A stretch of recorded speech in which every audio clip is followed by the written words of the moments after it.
अस्सलामुअलैकुम जी, मैं हूं मोहम्मद अब्बास मुसाफिर। मैं इस वक्त सफ़र कर रहा हूं। सूरत वटवा से थोड़ा पीछे हूं।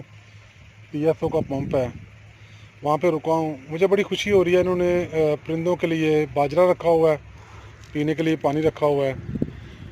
आप भी जहां तक मुमकिन हो सके ये काम ज़रूर करें, परिंदों के लिए पानी दाना वगैरह रखें। इसके अलावा मैंने मुख्तलिफ़ जगहों पे सफ़र करते हुए ऐसी तस्वीरें बनाई हैं जो परिंदों के दाने और पानी के मतलब हैं। आए मैं आपको दिखाता हूँ।